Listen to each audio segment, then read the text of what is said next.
Jaya Radha Madhava Kunja Bihari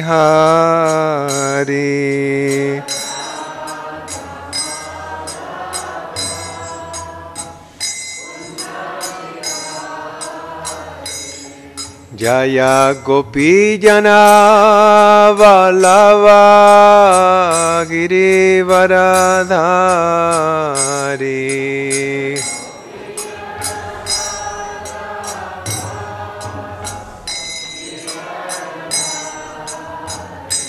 Jaya Gopi Jana Vallabha Girivaradhari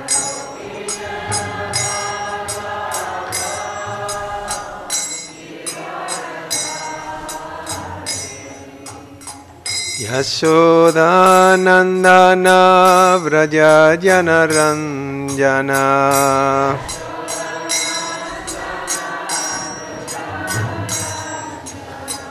Yashoda Nandana Vraja Janaranjana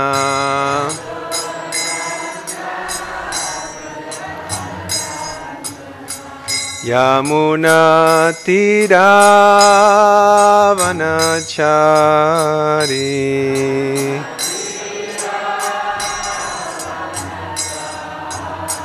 Yamuna Tira Vanachari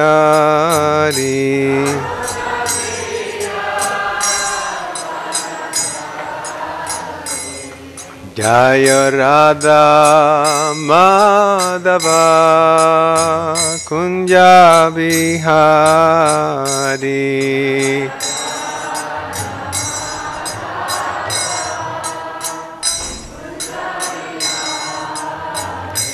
Jaya Radha Madhava Kunja Bihari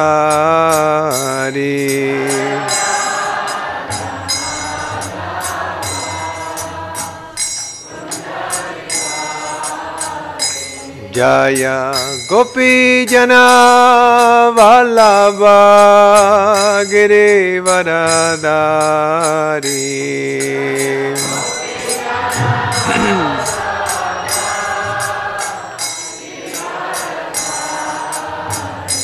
Jaya Gopi Jana Vallabha Girivaradhari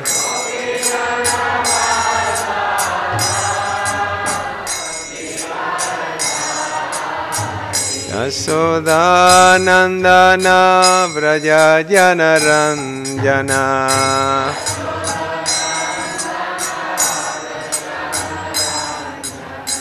Yashoda Nandana Vraja Janaranjana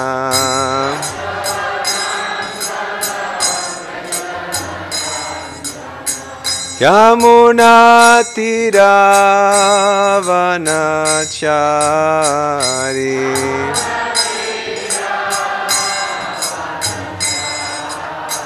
Yamuna Tira Vanachari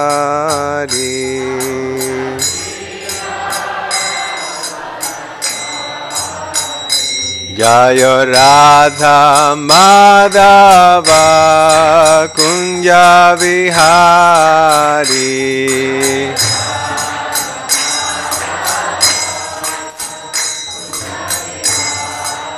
Jaya Radha Madhava Kunja Vihari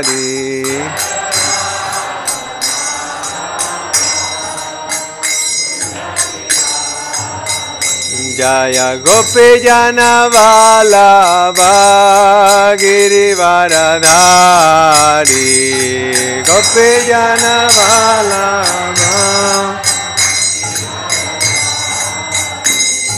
Gopi Jana Vallabha Girivaradhari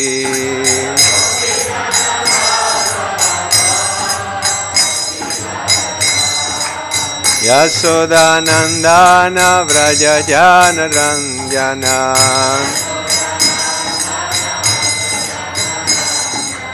Yashodanandana Vrajajana Ranjana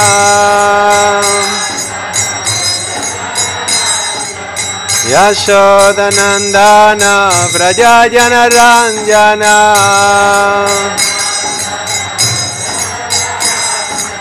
Yamuna Tira Vanachari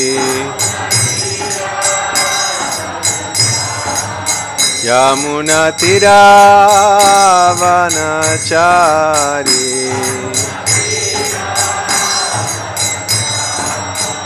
Jaya Radha Madhava Radha Madhava Radhe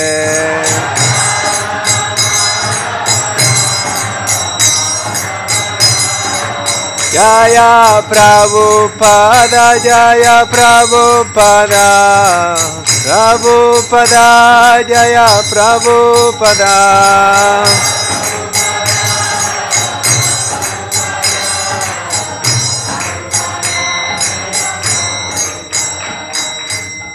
Śrīla Prabhupada ki jai. Jayam Vishnupad Paramahamsa Parivekacharya Stotra Sadasi Srimad Abhay Charana Ravinda Bhaktivedanta Swami Śrīla Prabhupada ki jai. Ananta Koti Vaishnava Vrinda ki jai.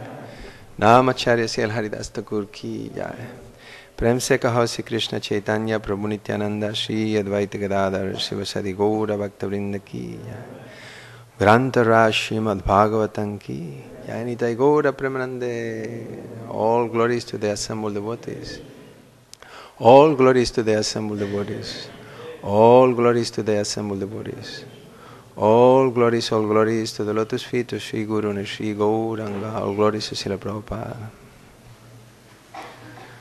Om Agyanatimirandasya Gyananjana Salakaja Chakshurum Militan Yena Tasmai Shri Gurave Namaha.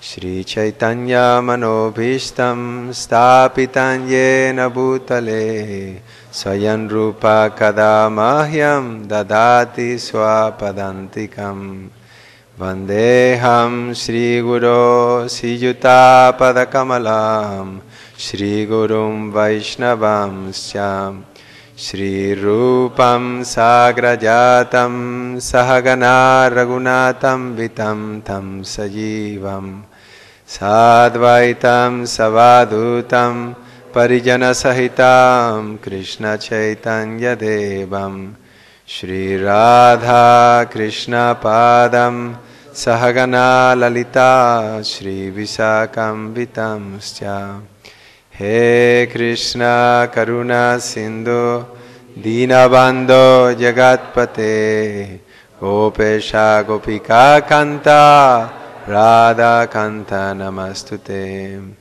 Tapta Kanchana Gaurange Radhe Vrindavaneshware Vrishabhanusute Devi Pranamami Hari Priye Vancha kalpatarubhyascha kripa sindhu vyaevacha patitanam pavanevyo vaishnavevyo namo namaha. Jaya Shri Krishna Chaitanya Prabhu Nityananda Shri Advaita Gadadhar Srivasadi Gaura Bhakta Vrinda. Hare Krishna, Krishna Krishna, Hare Hare, Hare Rama, Rama Rama, Hare Hare. Om Namo Bhagavate Vasudevaya.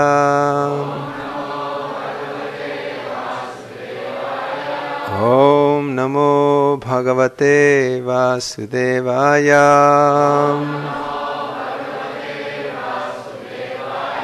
Om Namo Bhagavate Vasudevaya.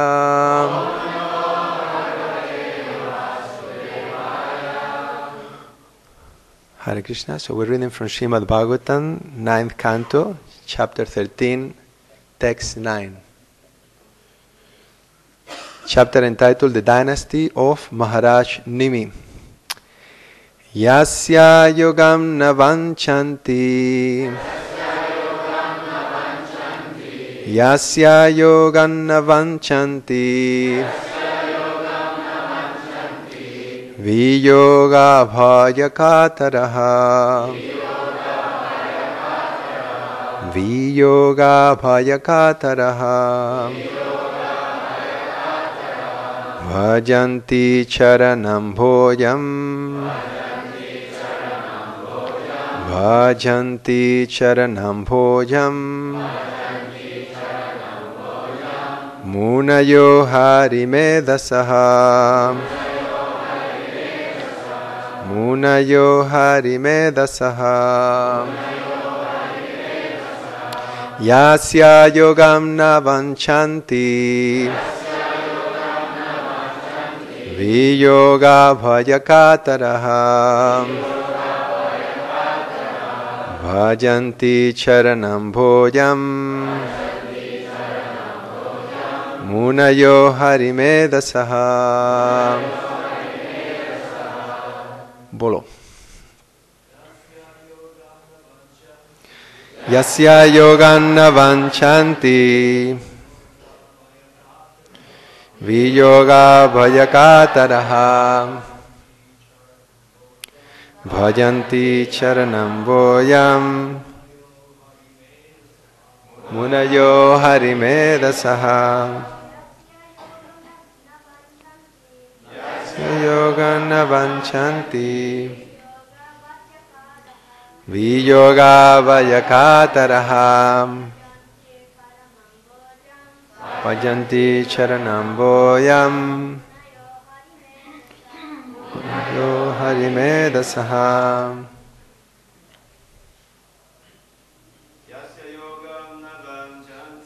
Yasya yogam na vanchanti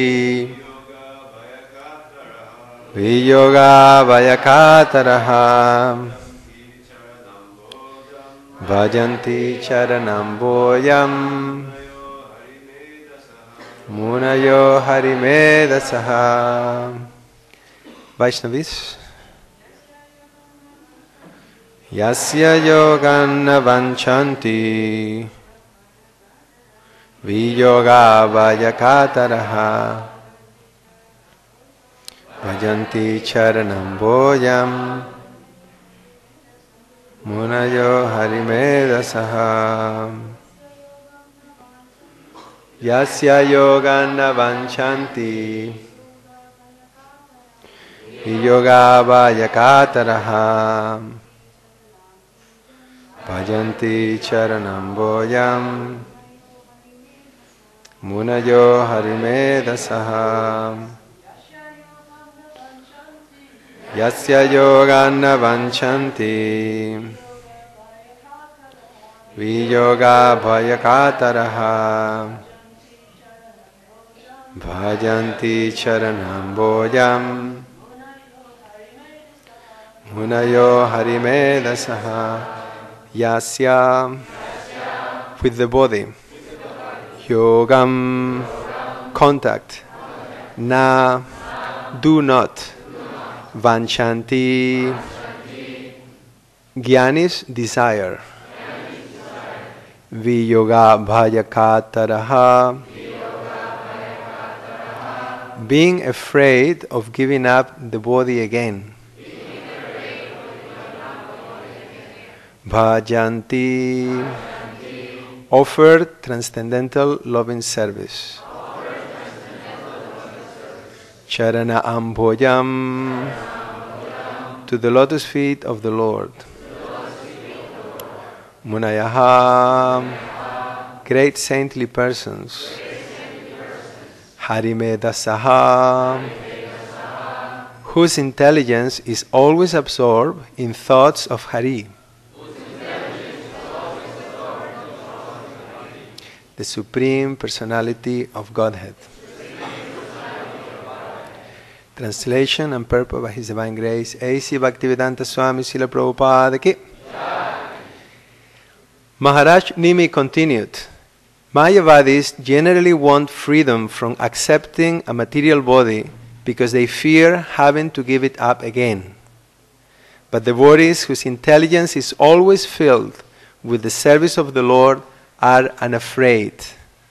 Indeed, they take advantage of the body to render transcendental loving service. Please repeat. Mahārāja Nimi continued. Mayavādīs generally want freedom from accepting a material body because they fear having to give it up again. But devotees whose intelligence is always filled with the service of the Lord are unafraid. Indeed, they take advantage of the body to render transcendental loving service. Purport. Please listen carefully. It's a nice purport, as usual. Mahārāja Nimi did not want to accept a material body, which will be a cause of bondage. Because he was a devotee, he wanted a body by which he could render devotional service to the Lord. Śrīla Bhaktivinoda Ṭhākura sings, janmāobi mora icchā yadi tora, bhakta-gṛhe jani mora, kīṭa-janma yathā tuyā dāsa.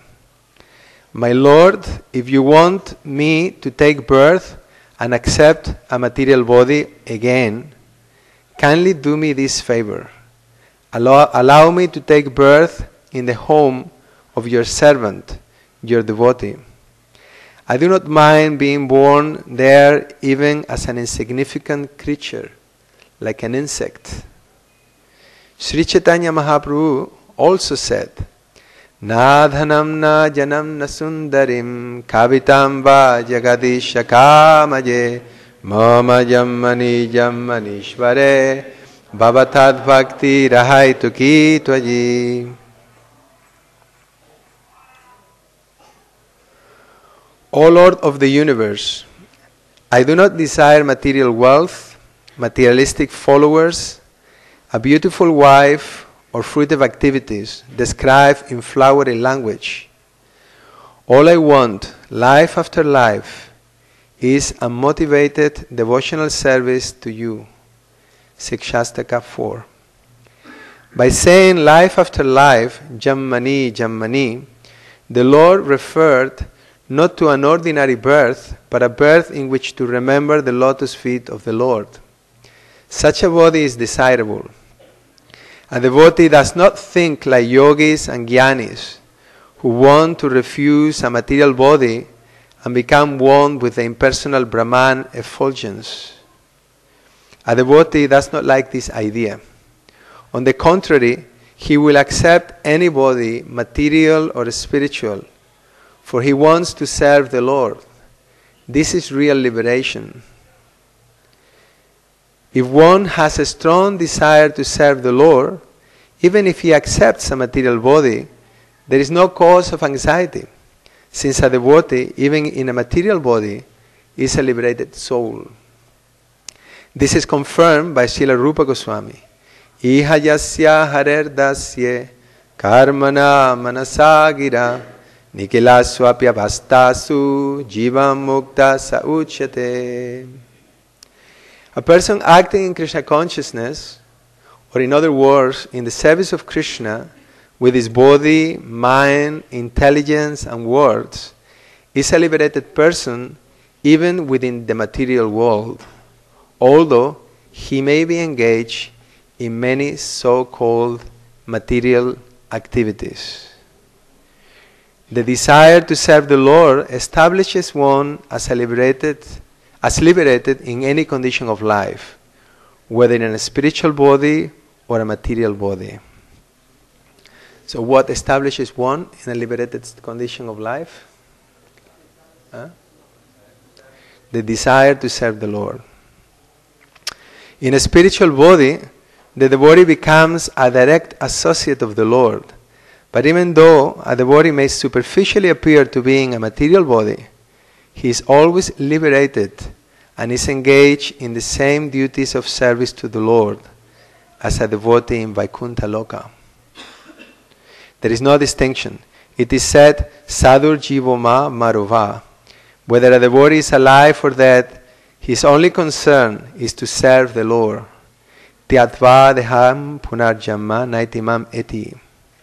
When he gives up his body, he goes directly to become an associate of the Lord and serve him, although he does the same thing even in a material body in the material world.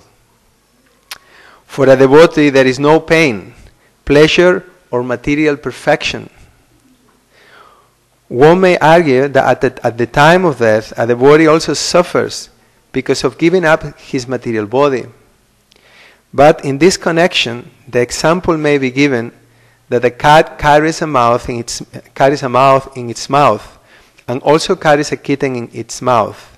Both the mouse and the kitten are carried in the same mouth, but the perception of the mouse is different from that of the kitten.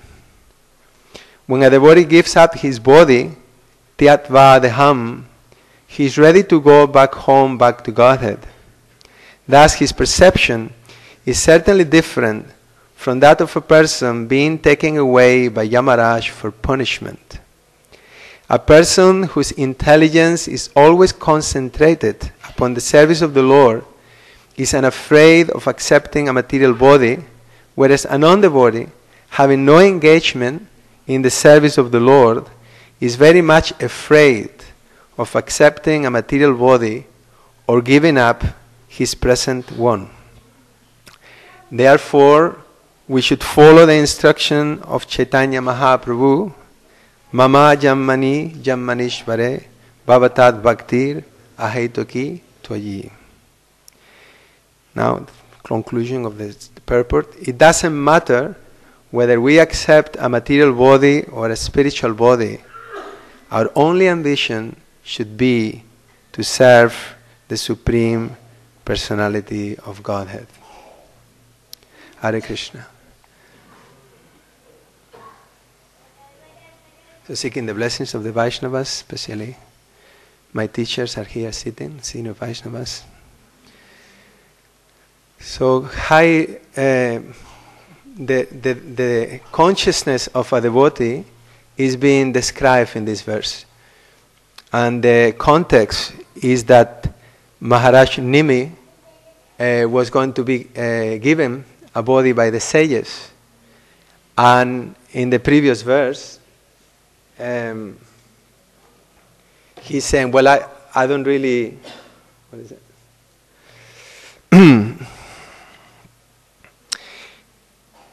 He said, please do not imprison me again in a material body.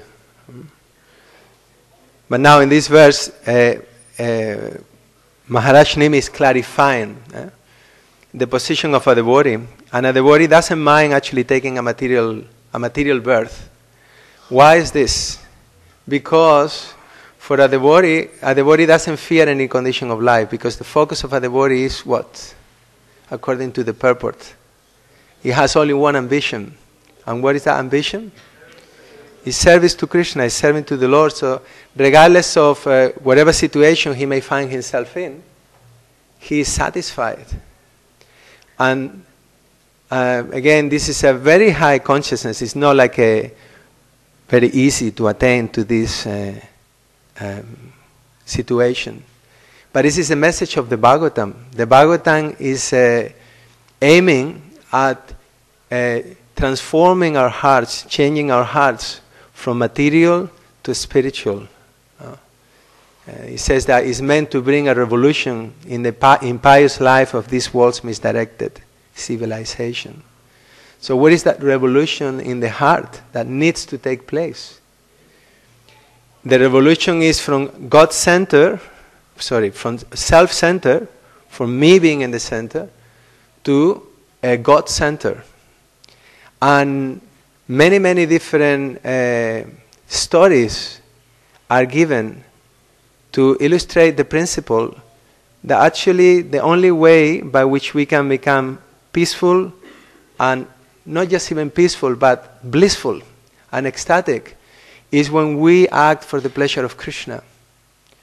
It's a simple message. We heard this so many times, but it just takes so much for us to kind of assimilate it and implement it, because one thing is to hear it, but to live by that principle, that the devotee, in any condition of life, his only concern is what is my duty? How can I serve Krishna?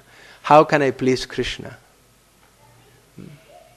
And when we actually act on this consciousness, on this platform, we are liberated. There's no need to go back to Godhead for the devotee in that sense.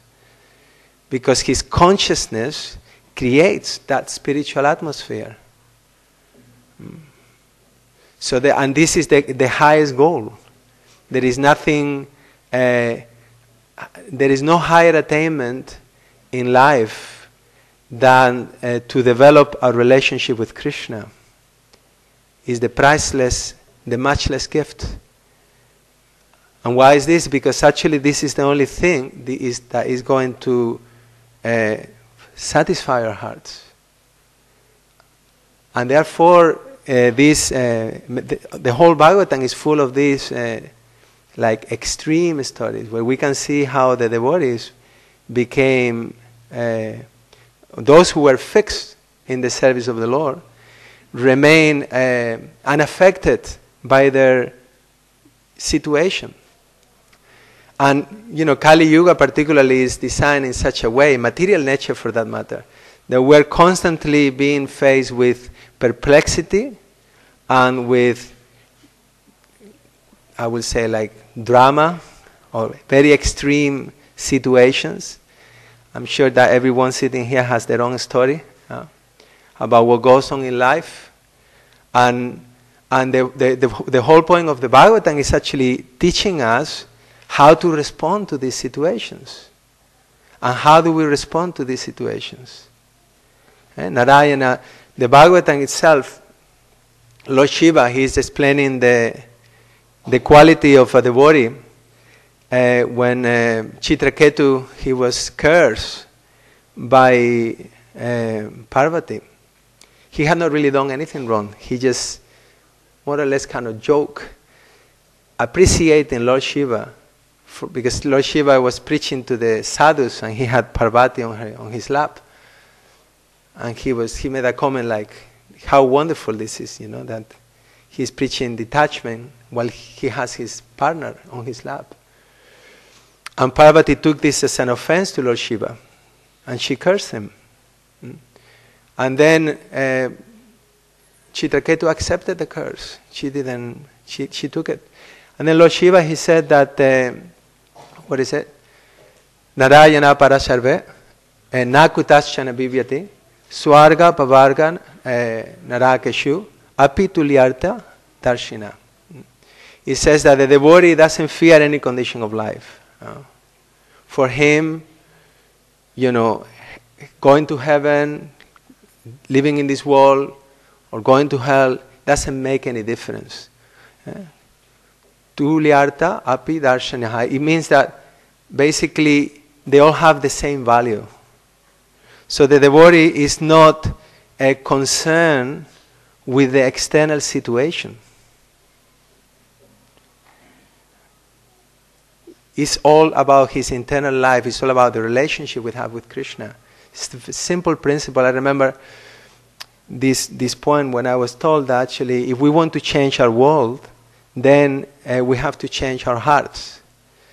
This spiritual life, and it's the only thing that works. Material life is the opposite. We try to adjust our environment. We rebel against it, we fight it. But the devotee, the consciousness of a devotee is that whatever is happening in his life, he actually sees that as Krishna's mercy, and he tries to understand how that is helping him in his progress in service. How does assist in my service?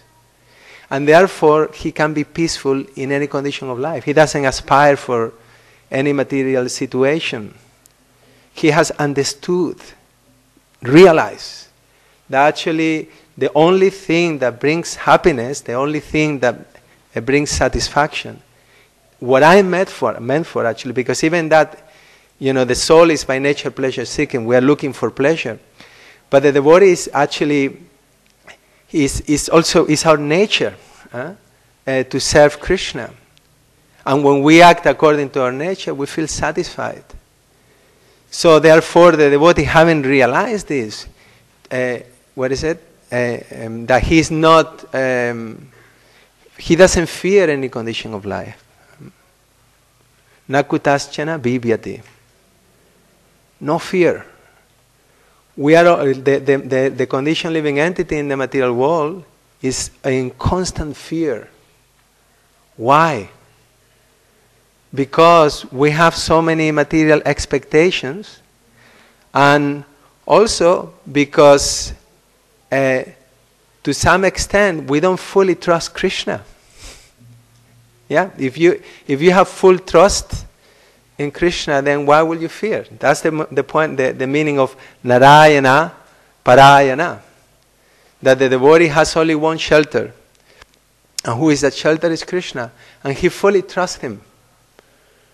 So is the whole message of the Bhagavatam and is to actually teach us how to trust Krishna. Because, as I said, the material will be placed in so many complex situations, so many complexities. And then what to do?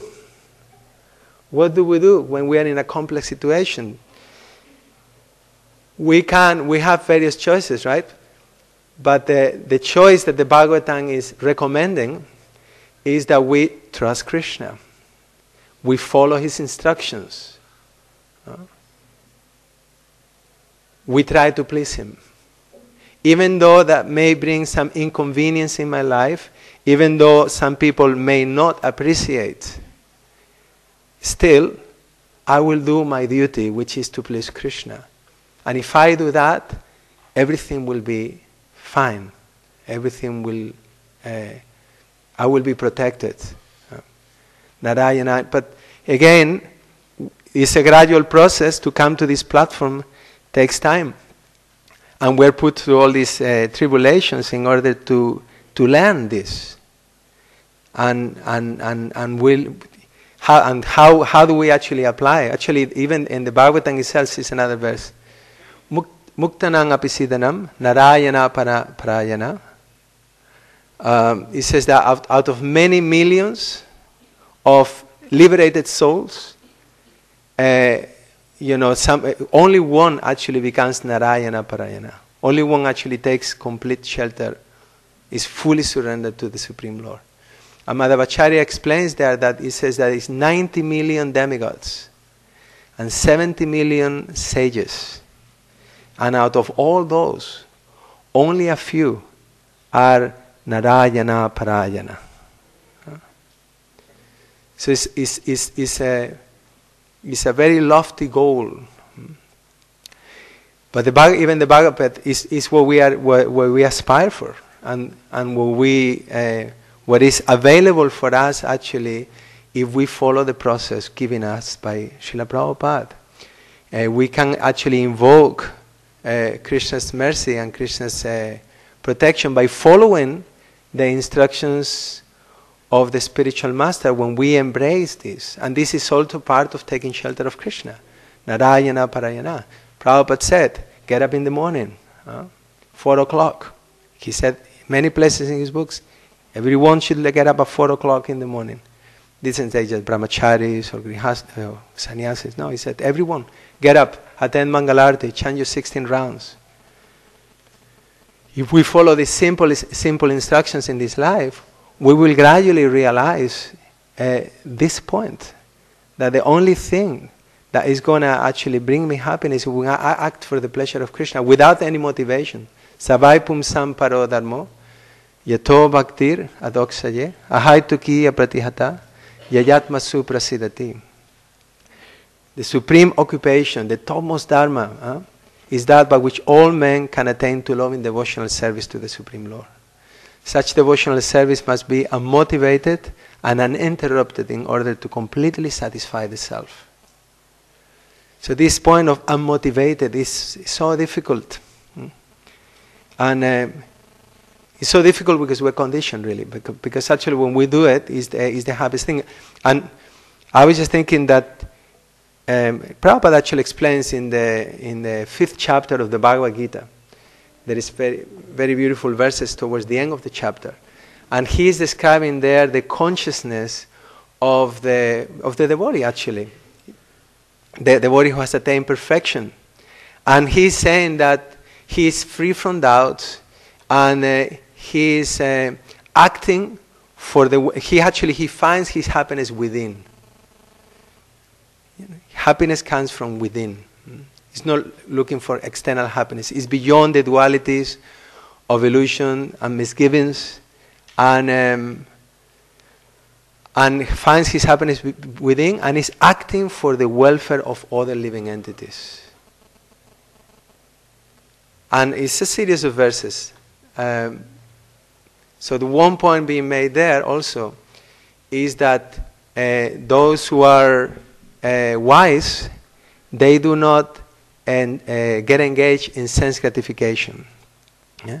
Because they know that sense gratification leads to misery. Eh? What is the Sanskrit? Adyantavanta kaunteya. That it says that such sense enjoyment or sense gratification, it leads to misery. So therefore the wise man does not engage in those activities. We have heard that also many times, but we have to really constantly remind ourselves, because Maya comes usually with the bait, right? And she comes and says, well, if you gratify your senses in this way or that way, you will enjoy, you will be happy, you need it. It tricks us to believe like that. But actually we understand through the eyes of Shastra that this is a trap by Maya.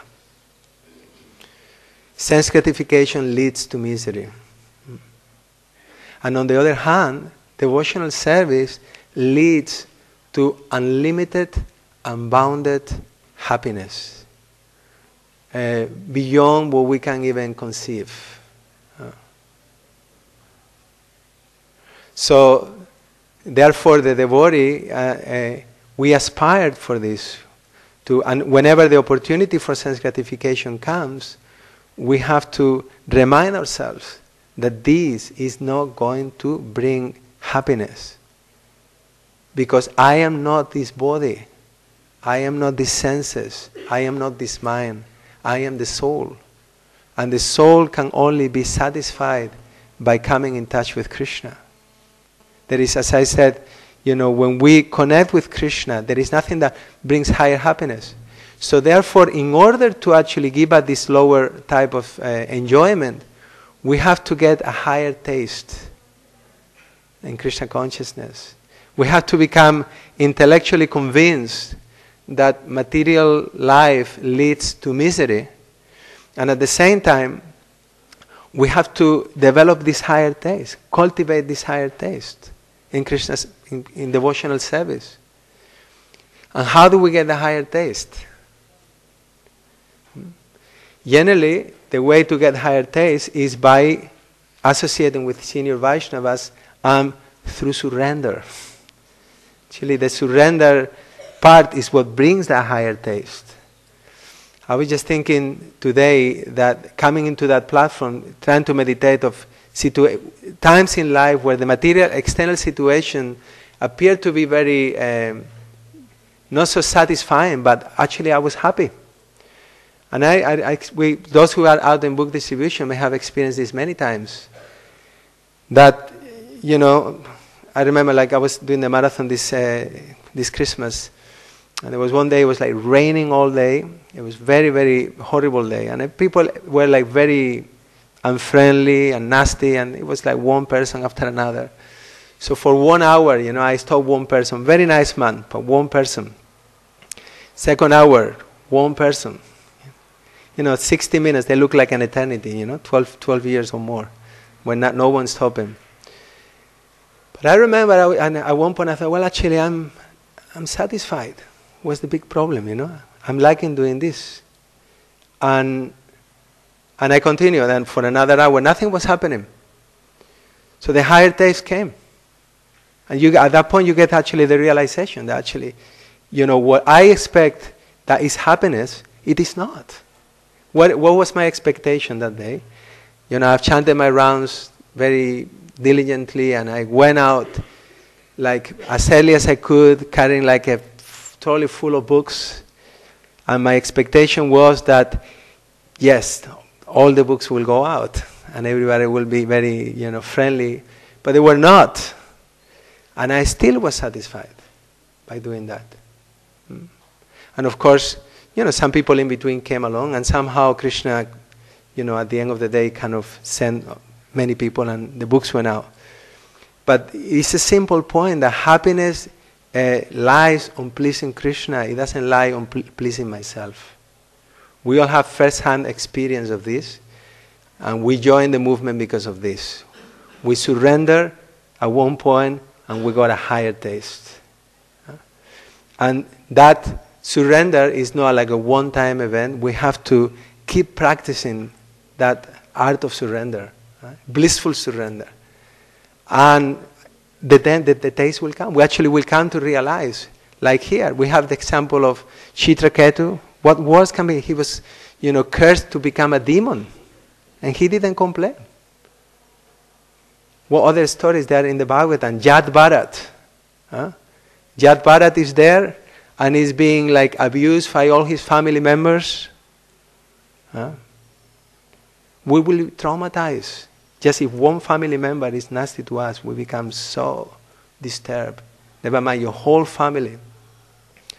Then later on, he was, abused by the dacoits.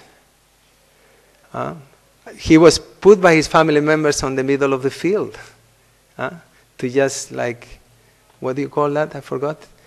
To scare the birds. I forgot. Scarecrow. And he's there, and he's so much in touch with reality. He doesn't do anything about it. You see the difference between a conditioned soul and a liberated soul. And then when the dacoits, call him, they're gonna like sacrifice him there in front of Bhadrakali, and he is not doing anything. He's just accepting Narayana Parayana, fully trusting Krishna. Fully trusting Krishna. No trying to adjust him. That's very, very extreme example. That full trust. And why? Because of internally he's so realized. He understands that nothing can take place without Krishna's sanction. He is actually the supreme controller. I am his surrender service. Whatever is happening is his arrangement. I am satisfied. That's the reality. And the illusion is I am the controller and the enjoyer. Why the world is not functioning according to my desires. Material life, we have this false expectation that the world should move according to my needs and my desires. And when it doesn't, we become very disturbed. And we become very frustrated. But actually, this is meant to happen. And it's meant to teach us the lesson that actually we are meant. The whole world is not meant for our pleasure. It's meant to please. We are meant to please Krishna, to ask for Krishna's pleasure. So he didn't respond there. And then later on, when Rahugana was chastising him, right, then he decided to give mercy to Rahugana, to preach to him, acting for his welfare. He responded to him. So, therefore, Prabhupada is making the point that for a devotee, it doesn't matter whether one has a material body or whatever condition of life he has, his only concern is with the service of the Lord. And he's quoting famous, like a famous story, that it says, it is said, Sadhu jivo va marova. He said for the devotee, there was one time one sadhu came to one village. And in the village, people were approaching the sadhu for benedictions. And there was a prince, there was a butcher, there was a brahmachari, and there was a devotee. And the sadhu was giving blessings to each one of them. And when the prince came, he said, "You better don't die." So why? Because well, to the prince he said, you better don't die. Then to the brahmachari, you die immediately. To the butcher, nor die, nor live. And to the devotee also, nor die, nor live. You may die or you may live, sorry. So then the villagers were asking for an explanation. And they said that the prince, he said, well, actually the prince, he's enjoying so much now. But when he dies, he will have to suffer so much karma. So better live forever. And the brahmachari, he's performing so much austerity, so much tapasya, no one giving any credit. He has to obey everybody's instructions. So if he dies in his next life, he will get so much credit. And then he says, for the butcher, he said, either live or die. Both conditions, hellish. Huh? Yeah, living as a butcher, horrible. If you die, so much karma coming. And he says to the devotee, either live, either you die or you live, it doesn't matter. Both are good. Both are good. One time Prabhupada was asked by Achyutananda Swami at the time. He said, what is more important? To spread Krishna consciousness or to go back home, back to Godhead? What is more important? Spread Krishna consciousness and go back home, back to Godhead. What do you think? Spread Krishna consciousness. Prabhupada's response was, those who are preaching are already back home, back to Godhead. Yeah? That's it. So the goal, again, going back home, back to Godhead, we're aspiring for a consciousness here. What determines where we are is our consciousness. Prabhupada exemplified this through his life. And those who have the opportunity to associate directly with Prabhupada felt in his presence a different atmosphere. Sometimes we experience this when we come in front of the deity. Sometimes we experience that when we come to Prabhupada's room. I remember the first time I came to Bhaktivedanta Manor, I went into Prabhupada's room. And I entered there and my mind stopped, literally. It was like completely peaceful. But really drastic. It was like, I was shocked actually. And I remember I went out of the room to check, what's the difference, and then it changed. And I came back in and it was so peaceful. And I had that point, I remember, I thought, this is where I want to be. I want to be at Prabhupada's lotus feet. No safer place in the three worlds. Shanti. Bhoktara yagetapasam sarvaloka maheswaram suridam sarvabhutanam yatvā mam shanti rikshati. Krishna concludes this fifth chapter where he's describing this amazing consciousness of an elevated soul.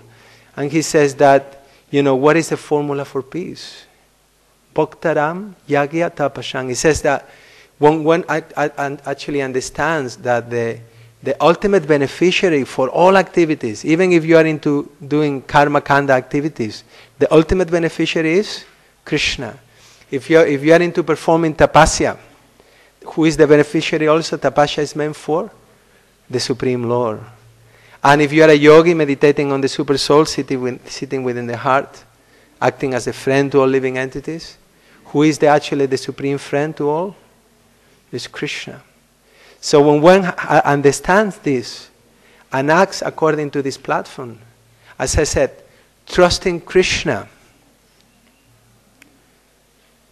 Like Prabhupada was asked one time, how can I trust my superior? He's not chanting his rounds. And Prabhupada said, trust no one. Trust Krishna. But did he actually meant that we should trust no one? Should we trust no one? That's not real. The meaning is that we should trust Krishna. That even though the people who are dealing with us may be dishonest or whatever may be, still behind everything, the supreme controller, the supreme sanctioner of everything is Krishna. And therefore, when we understand this, we can be peaceful in any condition of life. And as I said, peace is not just the goal, but actually we can attain like a unlimited happiness by reconnecting with Krishna. Hare Krishna. So I'll read the last sentence because this will be the theme of what we are discussing. It doesn't matter whether we accept a material body or a spiritual body. Our only ambition should be, what should be our only ambition? Thank you. Nothing else. And whatever problems we have to cope with today, just my only duty is to, my only ambition is to let Krishna be pleased by my actions.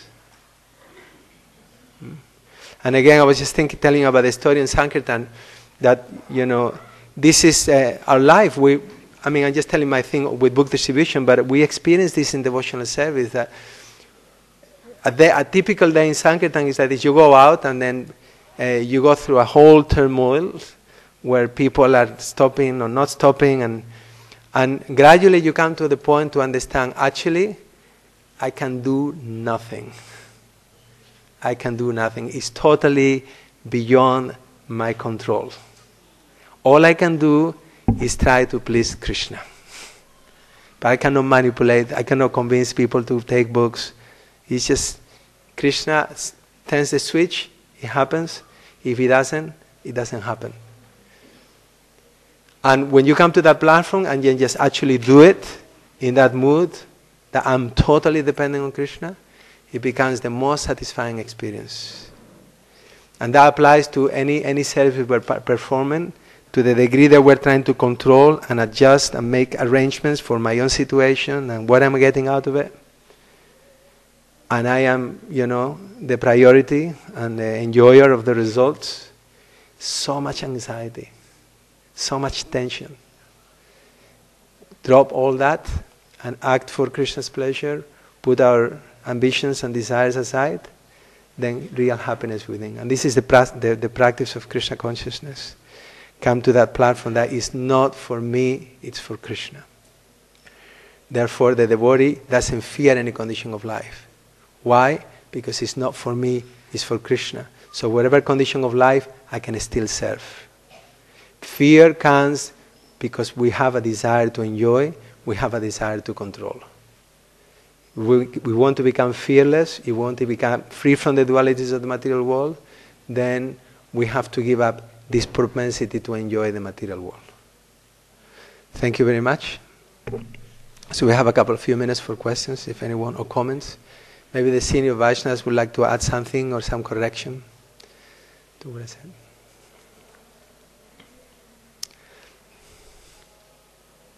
Okay.